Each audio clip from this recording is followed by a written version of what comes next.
Welcome back to Steve Robb Reviews. Today, well, I'm going to revisit this tool right here. I reviewed this a little while ago, and you know, I said in that video, I really couldn't ever imagine me trying to cut through any type of nail or screw or that kind of thing. And boy, was I wrong, because last week, well, I had to do this job out by my shed. The whole shed, a certain spot down by my door frame was completely rotted out, and there was 2 screws in there that held the bottom of the jamb in. And I tried this tool. Total fail, guys. Total fail. But I'm going to show you this tool, exactly what the tip looks like. But I'm going to take you out to the shed, show you what I did, and I'll show you the patch job that I did. And you know, this tool had come in so handy. But for cutting off screws, not a chance. Wait till you see this thing. Let's go out, let's take a look at the shed. Well, you can see that it was good that I was working on this shed last week and not this week with all the snow. And I just want to show you this spot. And you could see where this has been patched in here. So I just marked a line across, and you know, I buzzed that right across, and then I went all the way down here and cut it in. Now when I got to the bottom here, you can see how I overlapped that there, but there's a screws, 2 screws. One went into the bottom of the door plate and on the other side. So I figured, okay, that'd be an ideal time to try this bimetal bit, this Dewalt bimetal bit. So I put the tool right down, and it took a while, but it did cut through one of the screws. And by the time I got to the second screw, not a chance. The thing was just foobarred big time. So that is one of the examples of how handy that multi-tool is. Can you think of a way that you would have cut through that like there? And then if we take a look down this side, you can see where I also cut it right down in here. And I got that tool to fit all the way down into here until I cut it right off completely. And if you're wondering what that piece is right there, well, it's not wood. So let's go in the shop. I'll show you that Dewalt bimetal blade and how it's just completely destroyed. Okay, so let's take a close-up of this this Dewalt bimetal tool. And you could see on the raid, you can see all the teeth there. Well, they're completely shot. So I mean, that's the best I could do, is just to cut one. And that's what the teeth should look like on a new one. This is not a Dewalt though. And here is the Dewalt blade that I used to cut all the material. And you could see how this is completely destroyed here. So I'm going to show you the material that I used, and then I'm going to show you the screw that I pulled out, because the one I could cut off, but the other one I had to pull out with a pair of needle nose pliers. So let's take a look at the material and the screw next. So there's the screw there. Now it's not that big, but I mean, this blade would not go through a second time. So I'm saying these bimetal blades are just like, maybe they'll go through a nail, okay, like a small nail, but for a screw, screws are pretty hardened, right? So no, not a chance. So what was the material? Well, this actually was a 3/4 inch piece. So what I did is I ripped it to exactly fit, and it was about maybe 5/8 that I cut it to. And instead of putting this texture on this side, I used this side. And this is just that PVC, you know, so that's the side that you seen. Of course, you didn't have the saw marks on this side. I kind of sanded it in the belt sander a bit to make it look smooth. But that was the fix right there. And I was surprised how rotten it was. And it was just a tiny little hole in the bottom. And then as I worked at it more and more and more, well, that wood, well, I'm not even saying it was real wood, to tell you the truth. It was like some kind of a compressed imitation wood cardboard. I'm not too sure what it was. One of them fast fit doors with the frames.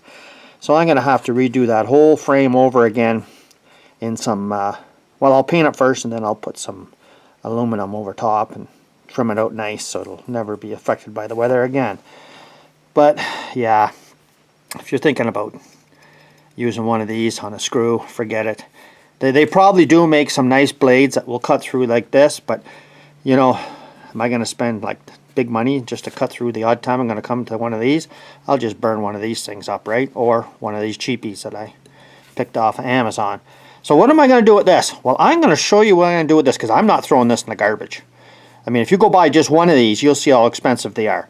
But I'm going to repurpose this into a nice little tool, and it's going to start right now.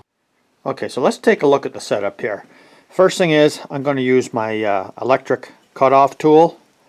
And of course, I always mark the direction of travel of the blade itself. You know, how many times you got the sparks going the wrong way? Well, just mark it, and you'll never forget again. So here is the setup here. Just 2 pieces of angle iron, and I got this thing squished between 2 pieces, and I just put the tape there just so I'll know if I'm going into the tape or if I'm just cutting the teeth off, because that's the whole idea here, is just to cut them teeth off and reuse this tool. I'm going to show you what I'm going to use it for, and it's just clamped in there nice and tight. And so let's get to cutting and show you exactly what I'm going to do with this thing. So let's see. Now this is really hard. It's almost like spring steel. So ideally I just want to zip this off with as least heat as possible, you know, so I don't ruin the temper. So let's get cutting right now.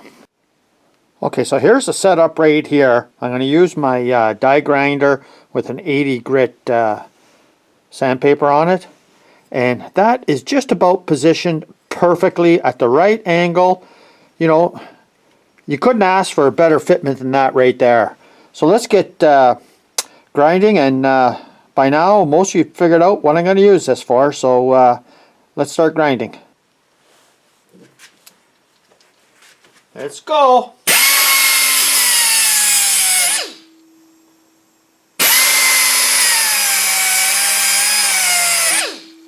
And that's it right there. Well, if you guessed a scraper blade, you got that right. And there it is right there. I mean, that was so easy to do. And well, of course I got to try something, right? Like, I mean, I got some paint over here, and you know, I got a hunk of paint right here. Let's see how that does, because you know what, using a scraper blade or going with one of these, well, I'm saying I think this is the obvious choice right here, especially if you got to do a lot of scraping. Let's see how this thing actually works. Okay, so let's try and scrape something, maybe a little bit of paint off of this.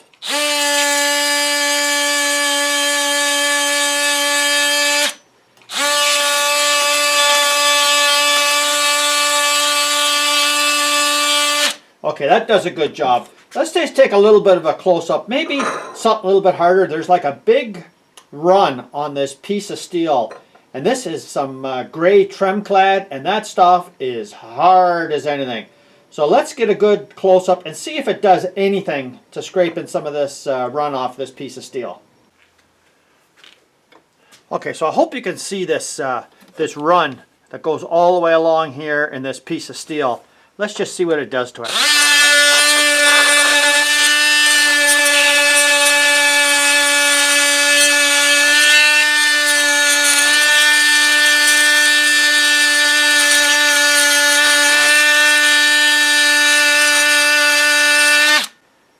You know, I think it does a terrific job. What do you think? Well, what do you think? I realize that's only just a little spot of paint on my metal workbench. But you know what?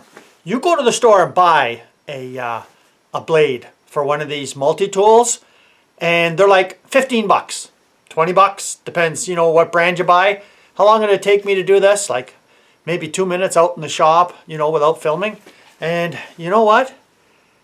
That's going to come in so handy, not just for stuff like this, but a lot of times I'm working with construction adhesive like PL Premium or glues and that kind of thing.